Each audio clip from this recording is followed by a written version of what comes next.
Hello, everyone. Welcome.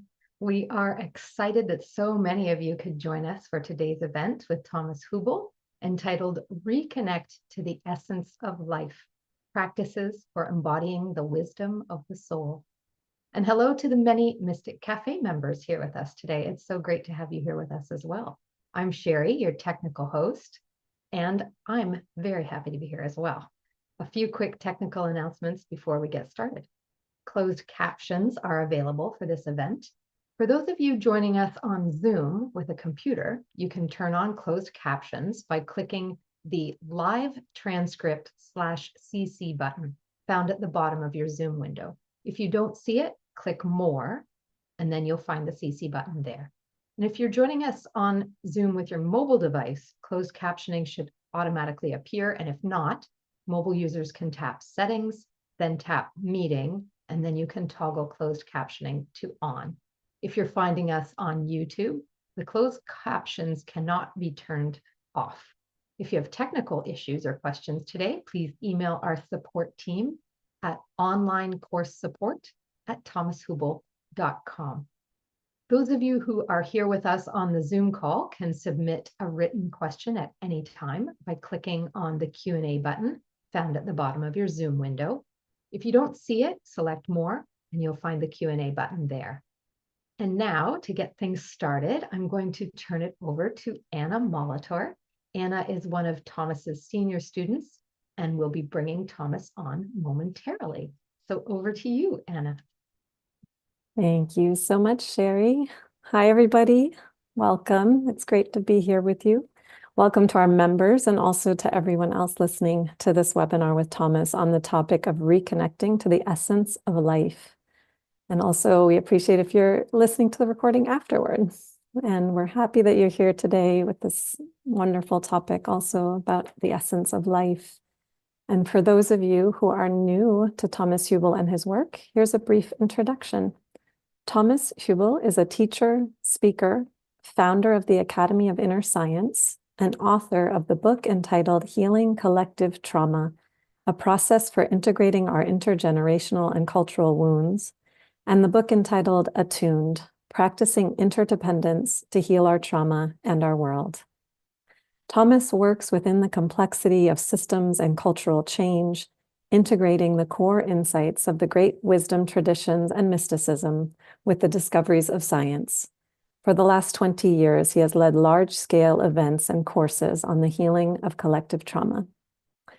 The Mystic Café is a membership community where Thomas teaches monthly about mystical principles. And this month in the Mystic Café, we'll engage in a 10-day challenge to more deeply practice how we can reconnect to the essence of life. And we're going to tell you more about that and about how to join the Mystic Café and participate in the 10-day challenge later. So we've received nearly 200 questions on this topic of reconnecting to the essence of life, practices for embodying the wisdom of the soul. And Thomas will be addressing some of those questions during this event.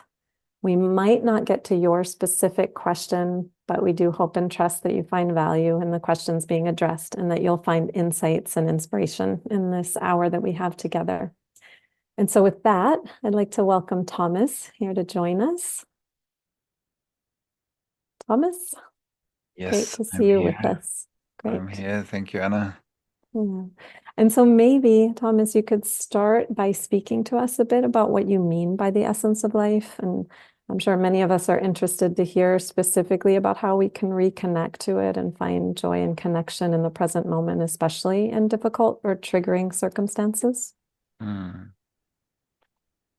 Yeah, I think the question is, what do we mean by reconnect? Or why are we reconnecting at all? So, because fact is, it seems we're all living. If you're listening, if you're here in this community now, we are all listening, so it means we're all living. So when we are reconnecting to the essence of life, it means what does it mean not to be connected to the essence of life? I think that's an important question. And as we explored it, we can see that I think there are a few myths or assumptions maybe that we might hold about life that we need to confront in order to answer this question about the essence of life. One is that we are living in a world where often the mentalization or the rational processing of life is, which is very important, is exaggerated or highlighted because sensing and feeling life is reduced. And we know that when we are hurt or traumatized, then feeling ourselves in a regulated way is hard. So our defense mechanisms, and over rationalization is one of them, is easier or is more needed than staying with the pain, which is very good. These defense mechanisms are very important. But when we continuously live like that, or when we create societies that have that overemphasis, then cognition sometimes has its own helicopter mind, as I call it often, versus like an embodied thinking, so that my emotions, my physical experience, my physical body experience, and my thinking are coherent, which is called sense making. So things make sense. Why do they make sense? Because what I think and what I feel and what I embody is the same message. And when it's the same, when what I feel and what I think is the same, when I speak, I transmit that. That's what kind of goes out into the world is one message. When what I think and what I feel, or what I say and what I feel are two, I transmit two-ness. And so we are living in a world where we have both at times. We have a grounded transmission, which feels, first of all, it makes more sense. It feels authentic. It feels like I can trust what you're saying. Why? Because I feel and I can think the same message when I listen to you. So my body receives information from you. My mind receives information. It's coherent. So we could say the basis for reconnecting to the essence of life is embodiment. And then we can confront the second myth, which I think is important in our understanding of time. You can say, okay, my body is as old as my passport says, or I can say, well, for sure, my body is as old as my passport says.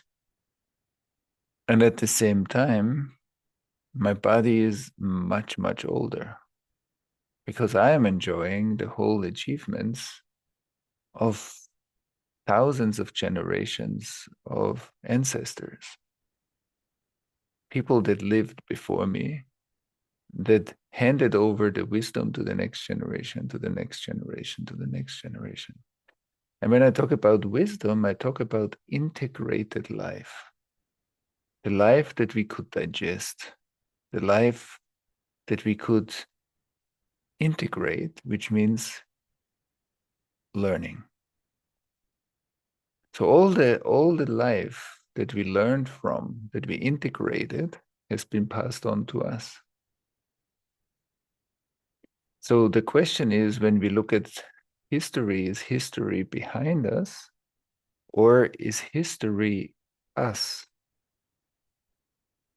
The culmination of history is having this moment now.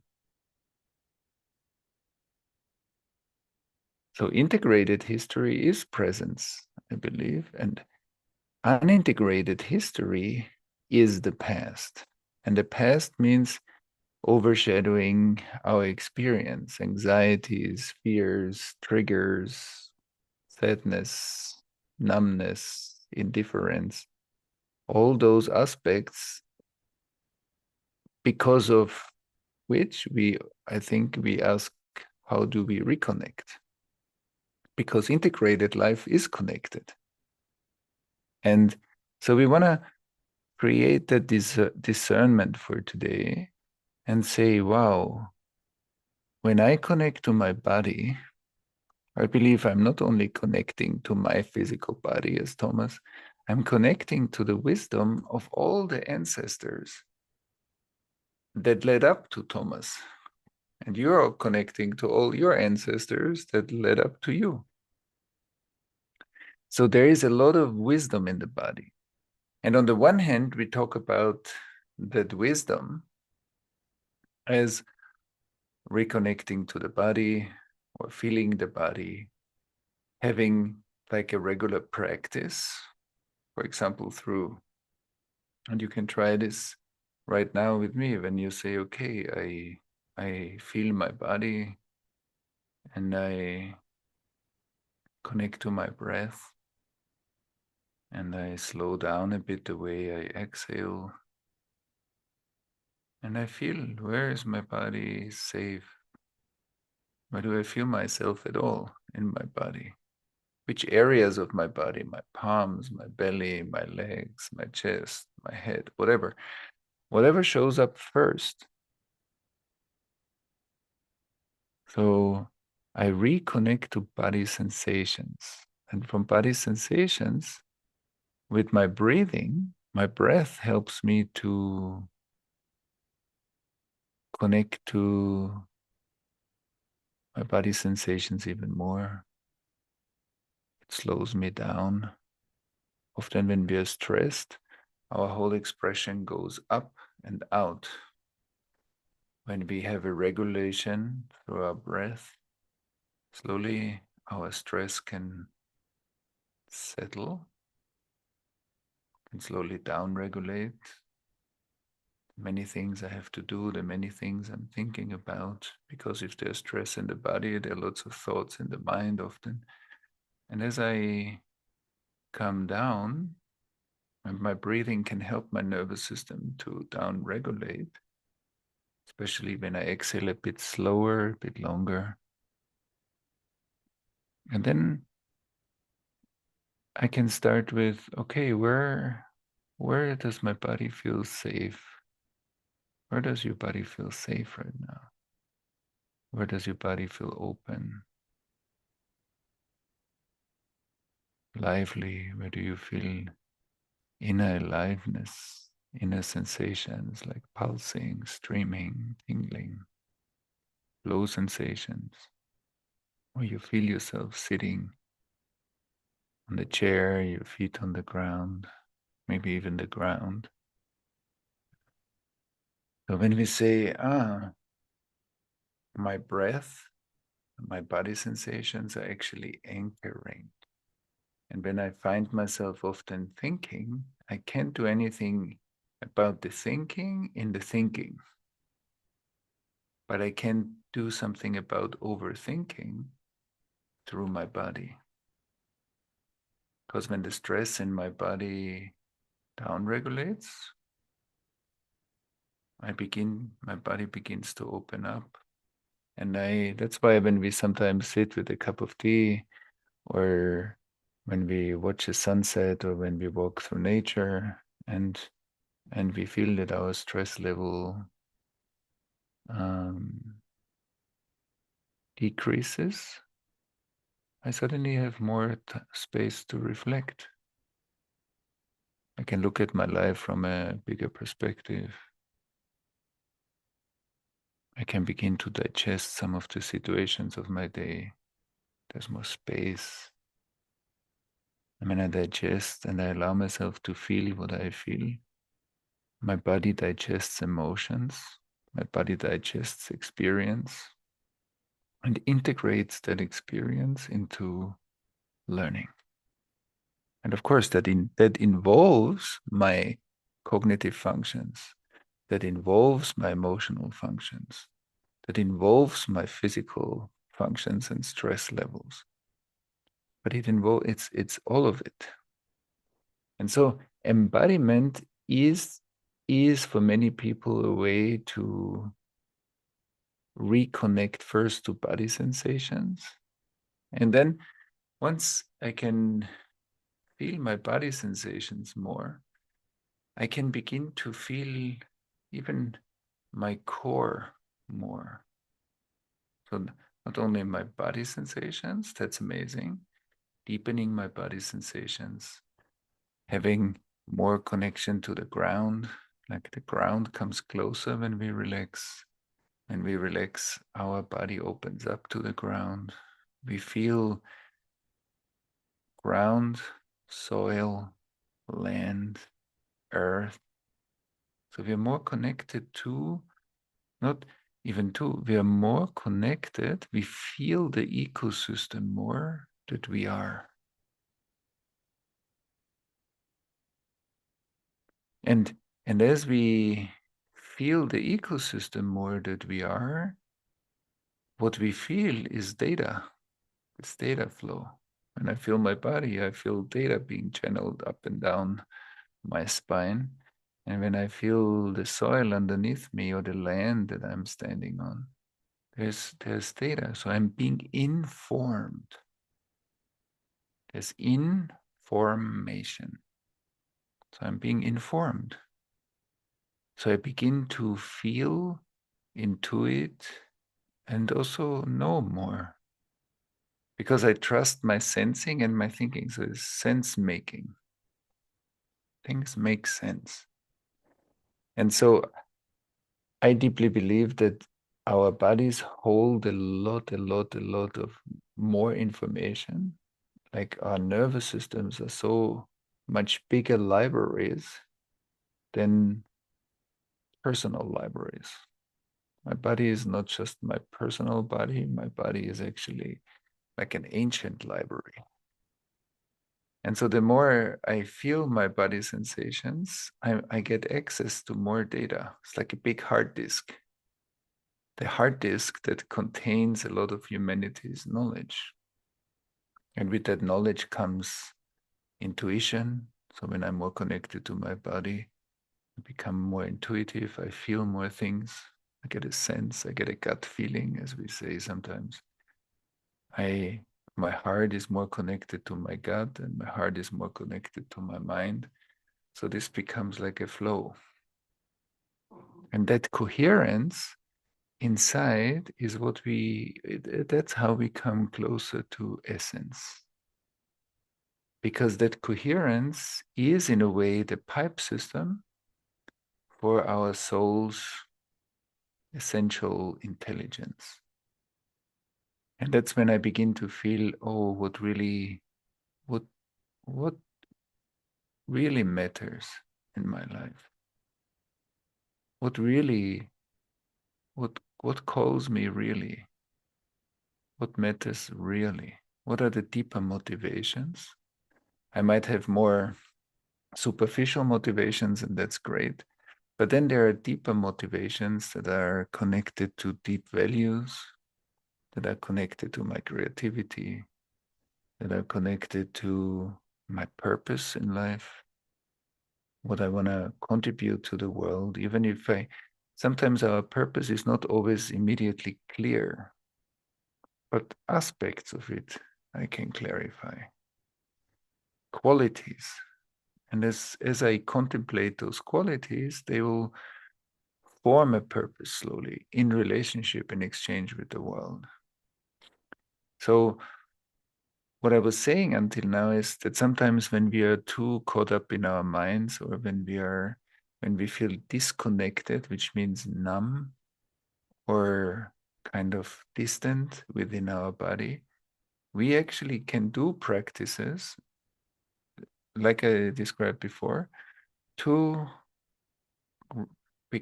come more in contact with our bodies.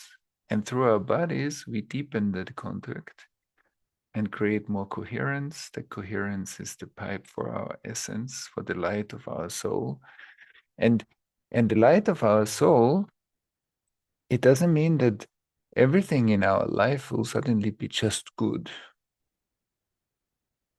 Because where does this notion come from that it should be just good? Of course, things get usually better and more integrated, and we become more resilient the more we do inner integration work and practice. But my maturity to be in good moments, joyful moments, but also painful moments is growing. And that's maturity. So actually our capacity to embrace life in a 360-degree radius, that's growing. And of course, some of the pain that I have stored in my body, some of the fears, some of the sadness, some of the experiences that are stored in my body through my inner work, I can integrate more and more, which will elevate my life energy. I will have more joyful moments. I will be more creative, expressive, related. So yes, things are changing, obviously. And the maturity is growing. So we become more mature in life. We respond to life from a more mature place that is grounded and can hold more and more contradictions, polarization, fragmentation. And so that's also an important part. So it's the essence of life, means that on the one hand, I feel my deep motivation. What drives my life deeply? What is my deeper interest in life? More, but it gives us also the resilience to do our healing work. It gives us the resilience to say, oh, my purpose is not just what I want to give or my career. My purpose is what I want to contribute to the world and create a positive cycle with the world, because my intelligence meets a need that creates a positive upward spiral. So I feel that what I have to give has resonance. That resonance creates a positive cycle, and that creates more of it. And like that, our lives are growing, flourishing, including the challenges that we hit. because it's not a romantic story, because we see what's happening right now in the world. It's not a romantic story. Sometimes it's romantic and sometimes it's not. But that's not what that cycle depends on. That cycle says, yes, sometimes I'll go through challenges, or there will be times where there are challenges in my life, and I'm here. And then it's easy and it's flourishing and it's opening, and I'm here. So that groundedness in my body also gives me more courage and stability to become what I often call an ally of life. That more and more, with the deeper sense of what drives me and also what calls me. Many people that feel like a spiritual calling in their life, that calling is very interesting because something calls us to develop, to heal, to read books, to listen to talks, to practice, to be in community, to explore more beyond what we know, to look for answers to questions that don't have simple answers. These are questions that fuel our development. And so, but something calls us, and that calling is essential. There's something deeper that calls us, and I'm sure many of us feel and know that calling, but the calling is not something concrete, and we actually don't fully know where we are going with that calling, where that calling calls us to, but we are following it. Something is like a pull, and that pull is connected to our essence. And it doesn't matter for some of us, the calling shows up as a need to heal, an urgency to heal because there's pain in our life. For others, the calling is like I feel that there is more to life than what I see and what I feel. For some of us, we know that there is a mystical dimension to life. There's a spiritual dimension to life. But we don't know exactly what that is. The calling, in the place of our calling, we know something, even if that something is not always concrete. But we know something. There is wisdom in the calling. If I reconnect to what calls me, the place in me that pulls me, how that feels, and when I listen to that, then something deeper for many people, that's deeper in their hearts, something deeper inside shows up. There's something essential to our calling. The calling is already, I often say, the calling is the echo of our arrival. So in the calling, we know something. In the deep connection to our body, we know something. When we are able to drop in deeper, first it looks like it's stress regulation, which is true, but after stress regulation and relaxation comes more space. And when I listen, when I feel more internal space, and I listen to the spaciousness, I begin to reflect on my life. I allow myself to have questions resurface that come up in my life that I don't try to kill immediately with an answer, but I let those questions blossom. I let those be. I let those walk me. Some of these questions, they seem like, why I don't find the answer. What's my purpose? What's my purpose? And then, but as I allow myself to have that question, it begins to mature me because I can't find the answer. So I need to allow it to grow. I need to allow people, circumstances, situations to complete me.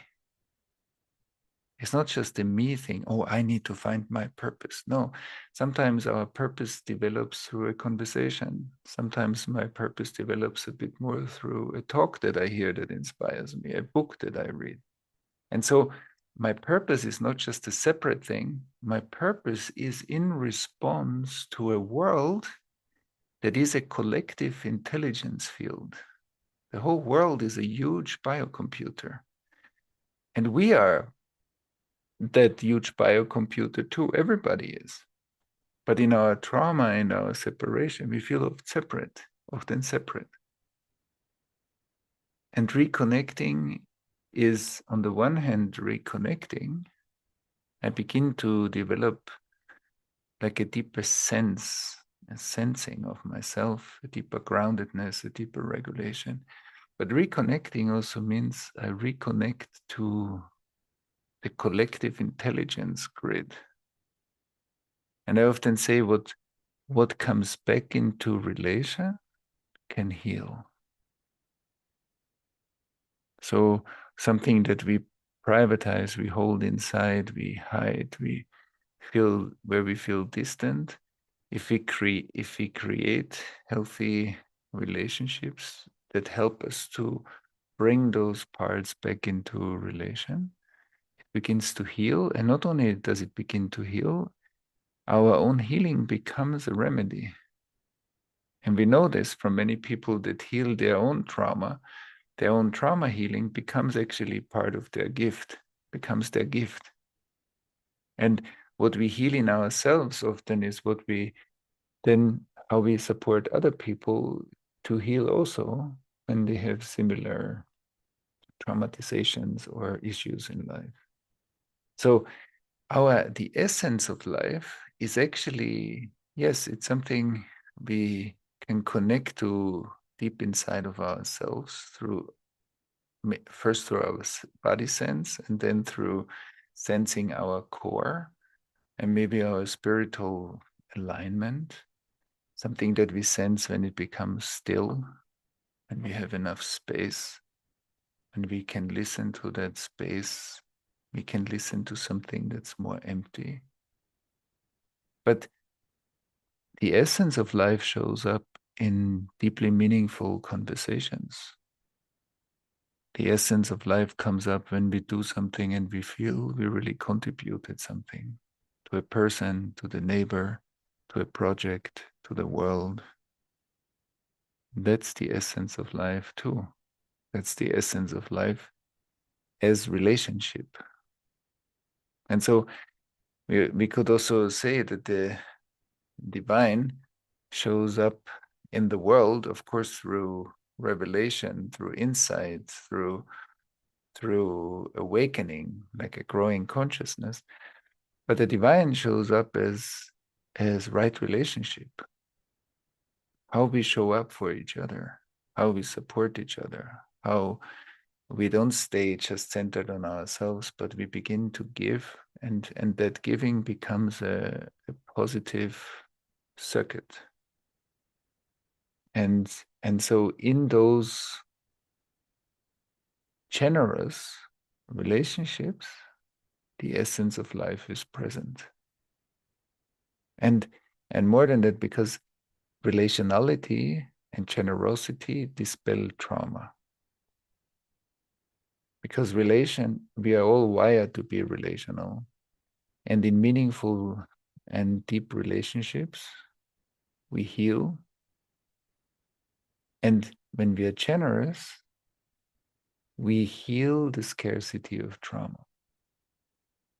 Because that one trauma symptom is scarcity. There's something is not enough.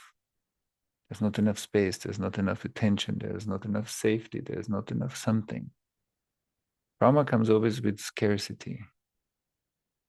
And generosity and crisis come with scarcity. Something is not enough for all of us. Something's missing. And so in crisis, be generous.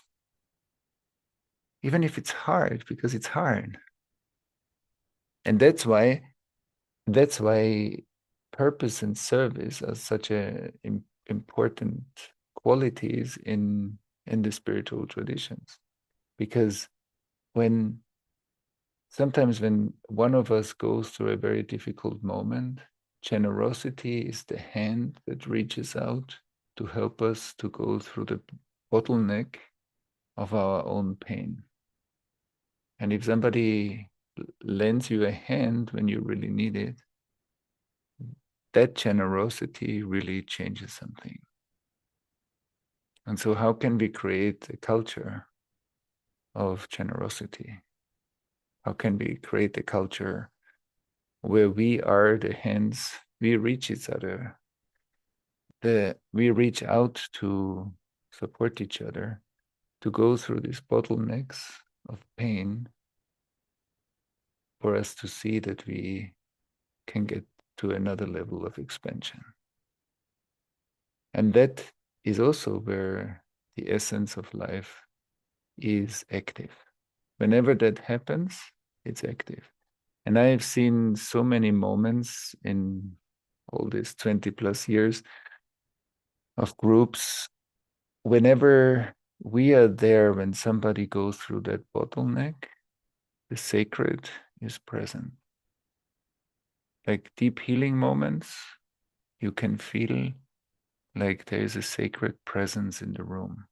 And something really heals, when a deeper aspect of our trauma heals, something sacred is in the room. So healing is deeply embedded in something essential. And then maybe the last thing, and then we want to tend to some of the questions. There were so many questions that came in, so many beautiful questions. We'll try to capture some of the essence. Just as for a contemplation,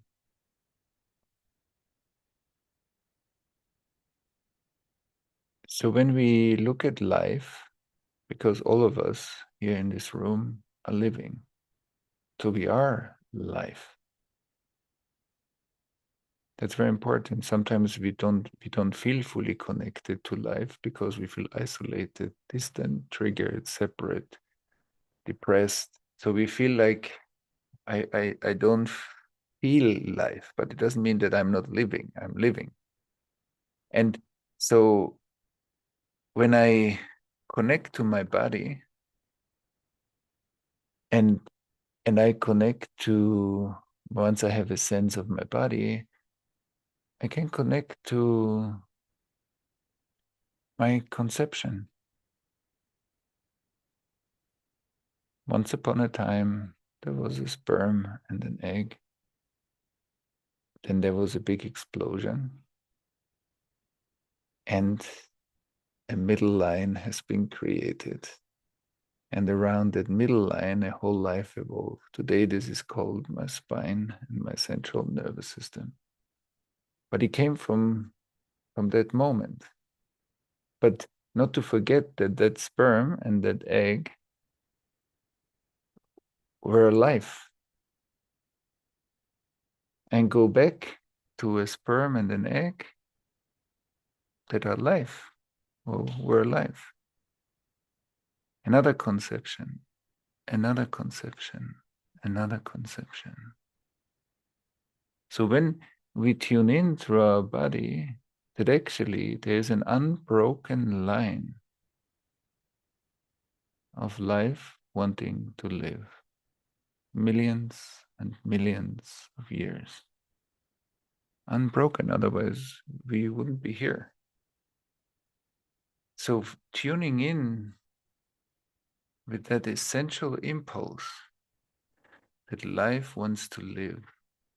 And the great thing is, even if, outer and inner and outer things in our life might be moving, some of it moves really well, some of it is in stagnation.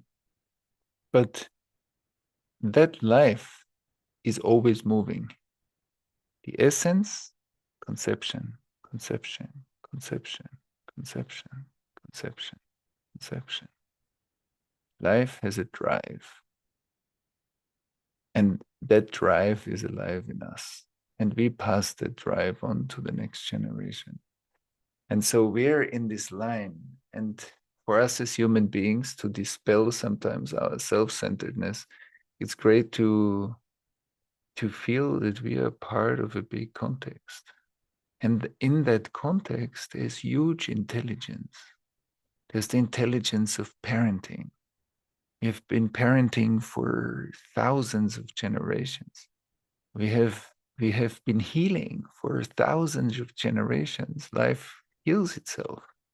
All the trauma that happened to our ancestors and all the healing that happened throughout many generations is living in us as self-healing mechanism. We have created societies that fell apart. We created new societies that fell apart. So we went through those cycles of building something, it falling apart, the uncertainty, and coming back many times. All of that sits here in us. And attunement is the way how to plug into that data. And one aspect of that attunement, of course, is what we understand about it and how we process it and how we can build technology and science. And that's amazing and super important. And there's much more data, and we can use our nervous system in an amazing way, individually, ancestrally, collectively, and heal, expand, mature, and use the technology that we build wisely and live together on this planet wisely. And so that's all connected, I think, to the essence of life, to embodiment, and to the amazing power that is here in our bodies. And that's why I believe a lot of that regulation, even if some of us carry more and some of us carry less trauma, but there are lots of practices and there are lots of possibilities to heal, to learn to regulate ourselves better, and to understand that two more things, and then we come to the questions. One is when you look at a child, when a child is being well co-regulated,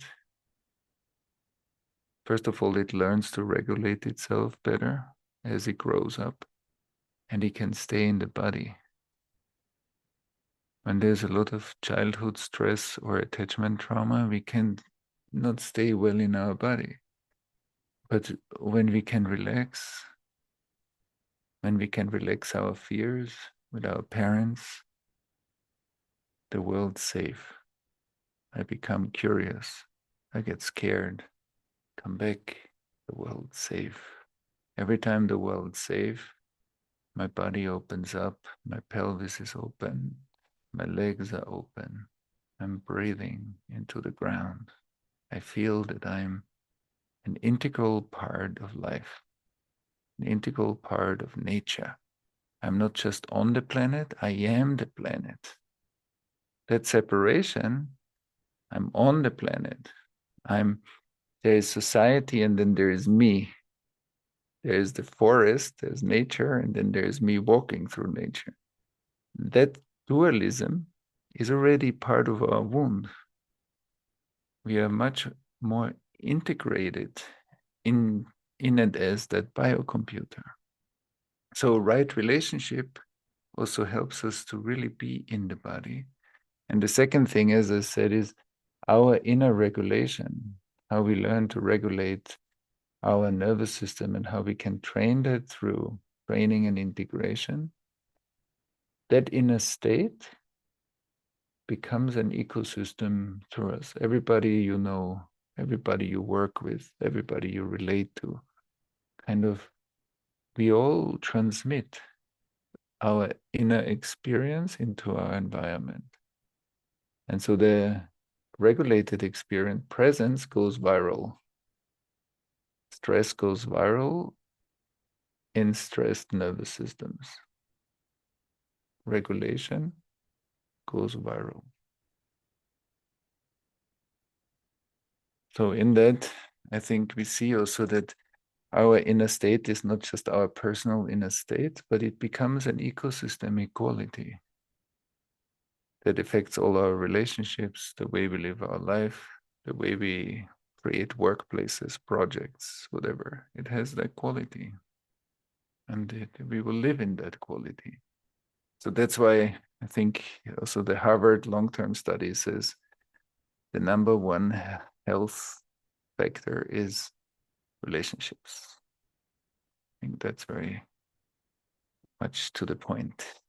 And maybe Anna, let's see, there are lots of questions. I think I spoke a bit longer, but It's really beautiful. And maybe we can all just notice also, like, what is that felt sense that we have right now listening? Like, we spoke to the embodiment or the knowing, that when we know something, but we don't know it here, we know it in a deeper way. So maybe we can just feel that together too, those of us listening.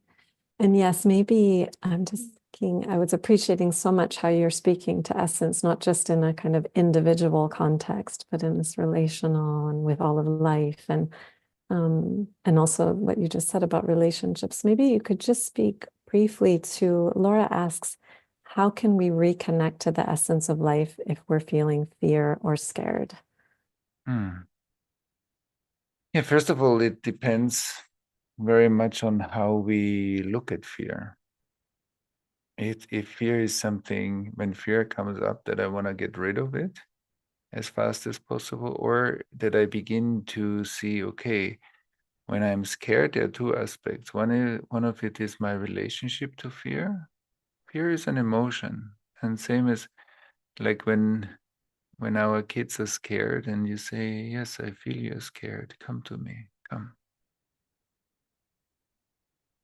And so when I have enough inner resources, which means I'm connected to my body, I know what nourishes me, I know what feels safe.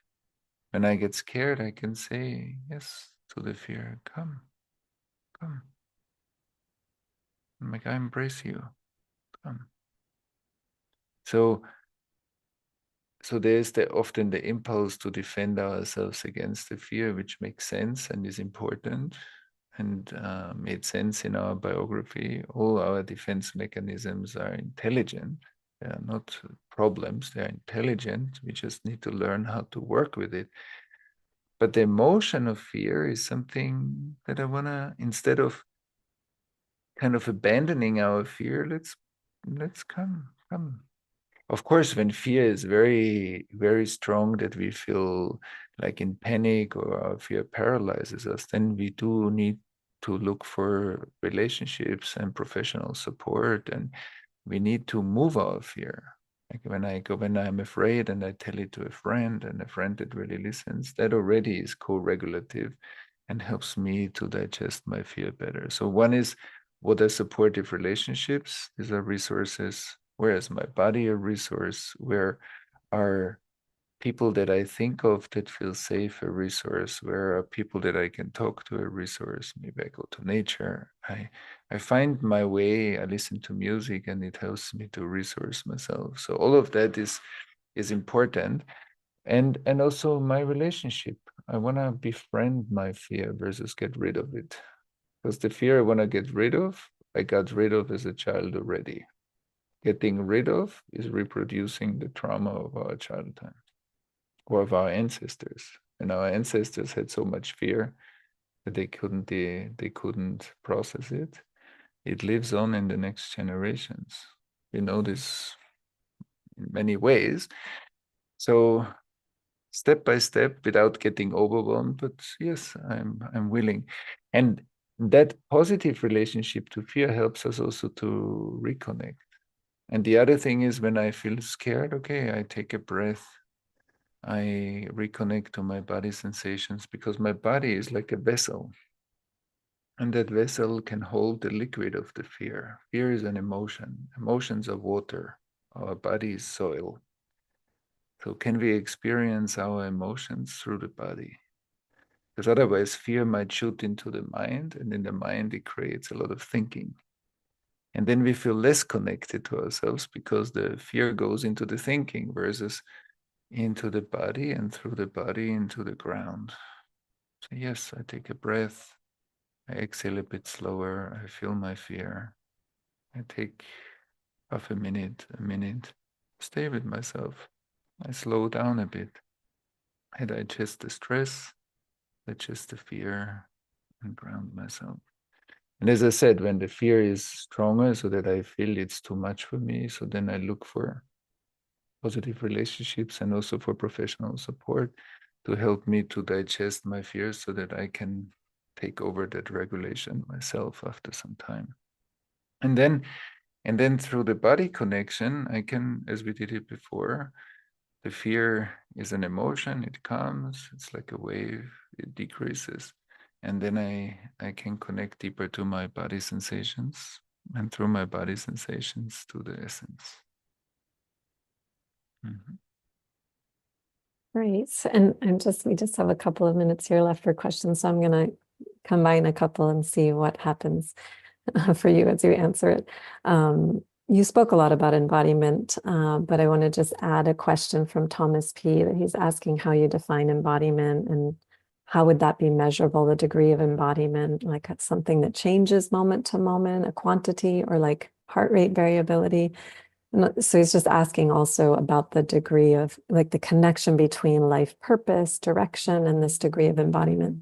And then just to also say a lot of questions have come in about groundedness and the qualities of that. Nancy asks one about the felt qualities of ground and an ungrounded body, and understanding that a body has so many different things happening simultaneously that grounded feels fixed. But there's so much unsteadiness and unfixed movement. So she's asking what is grounded. Mm-hmm. So maybe to speak to this embodiment and groundedness. Yeah. Let's look at the child. When you see the attachment process, like even when you look at it in animals and also in human beings, like when you see kids, they go out to the world, they're curious, then they get scared, they come back to the parent. In the parent, there's a plug-in in the heart. The polyvagal theory speaks about it. There's co-regulation. The parental nervous system is mature. The child's nervous system is maturing. Fear gets co-regulated, stress down-regulated. When we down-regulate stress, the lower part of our body opens up and we feel like, oh, it's safe. I can breathe. I feel the ground. When I feel the ground, I feel safe. Because it's Mother Earth, I feel safe. When I feel safe, I'm interested in the world. So I've become curious. So I go out, and I go out and I get scared, I come back. So what does this teach me? Curiosity becomes courage, co-regulation becomes internalized safety. And internalized safety doesn't mean that the world's only safe, not at all, because there are many dangerous circumstances, obviously. But I'm afraid when it's dangerous, not I'm all the time afraid like chronically underneath.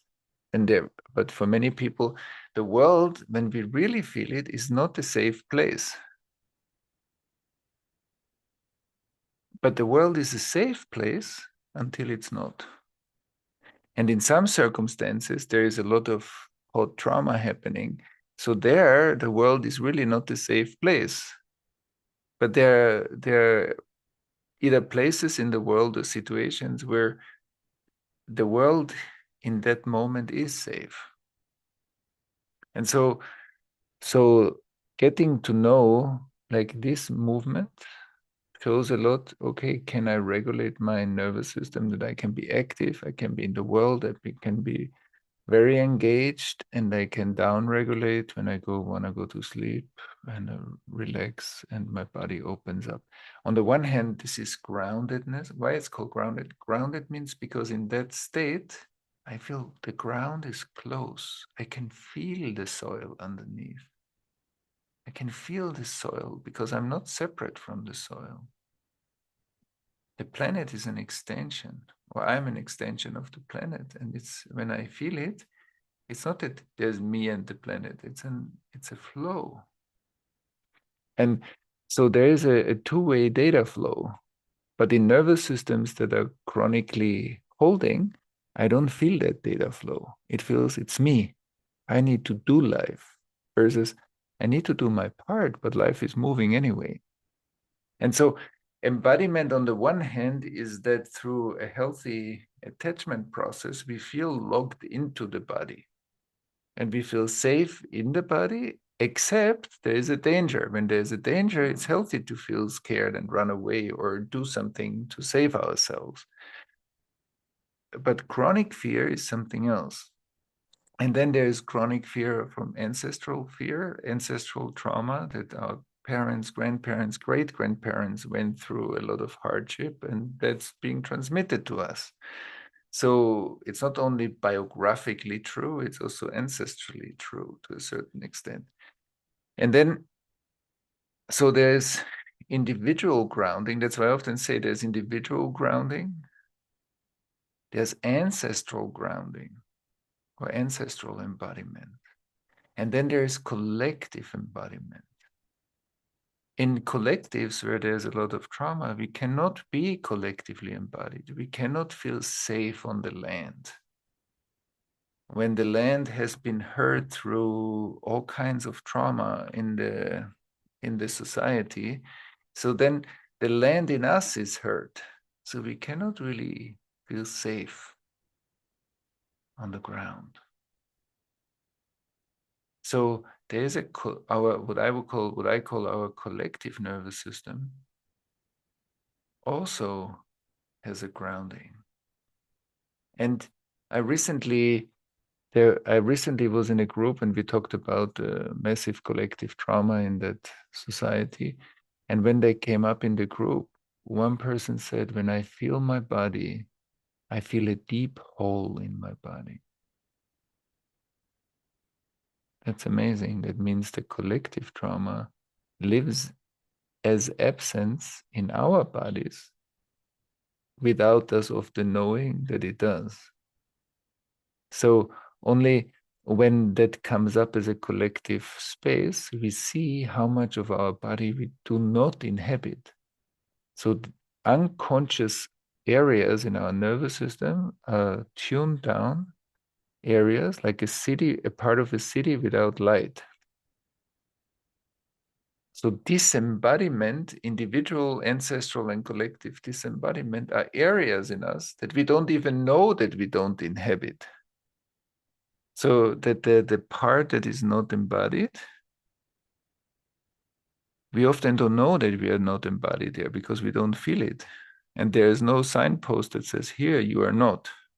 When you're not there, you don't know that you're not there. You only begin to notice when there are issues in life. So I would say, to finalize the question, that yes, we are going to develop, I think, medically and scientifically, more and more evidence and technology that can show the degree of embodiment. And I think that's actually a very, very interesting science and technology question, because that technology would actually help us to create a much better map of individual, ancestral, and collective trauma.